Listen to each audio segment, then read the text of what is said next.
What's up, y'all? Thank you for checking out the Hospitality Strategy Lab. My name is Jason Littrell, and I'm going to start talking a little slower because people have been telling me that I talk a little fast. Anyways, so there's a new feature in ChatGPT, but before we get to that, I want to show you kind of a more recent feature about doing research and how you can actually use this feature for yourself so that you can do some important research. So I'm curious about decoding the bars and restaurants that have been open for 20 plus years. And so I was like, which bars around me have been around for 20 plus years so that I can interview them and find out exactly, ask them a few questions about how they do it so I can share it with you guys.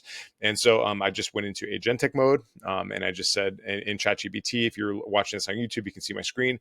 The prompt is I'm looking to find places in my neighborhood where I can record in-person interviews. I'm looking for bars and restaurants in my neighborhood who have been in business for at least 20 years, Lower East Side.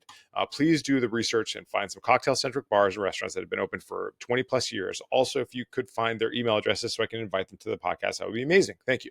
And so what it's done is because I've already connected there's like a big deal happening with connectors with ChatGPT. I tend to focus on ChatGPT rather than Claude and Gemini and even Grok, just because ChatGPT just knows more about me than anything else. Now, it's not that it's a better engine; it's just that it's more convenient for me. But you may have committed a lot more energy into a different learning model, and that's fine. That's your business. But I have committed a lot of energy and time into ChatGPT. So that's the only reason why I use it. So I'm asking to do this research. I'm curious about the people that have been in business for 20 years. You probably should be too, because that is kind of 20 years is like 100 years in restaurant time. So I'm curious about how to reinvent that so that we can or do what they do. I'm not trying to be cute and not trying to be creative. I'm trying to do what works.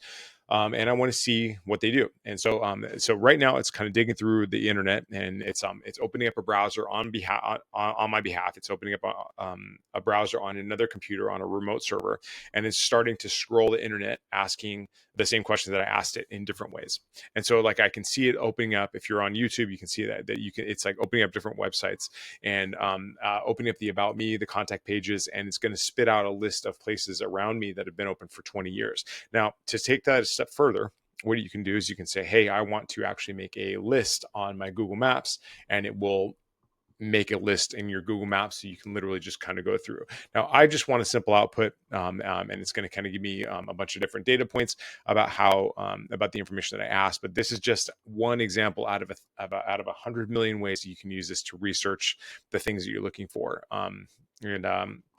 Whether it's like you're writing SEO articles or whatever, but if you're not doing this kind of stuff, then you're gonna fall behind. But ideally, we want to ask the most relevant and important questions, which are like, how do we stay in business? Like, how do we continue to grow our business, and what are the ways we can do that? So that's the kind of stuff I'm going to deliver to you. Let's let it do its thing for a little bit, and then I'll get back to you.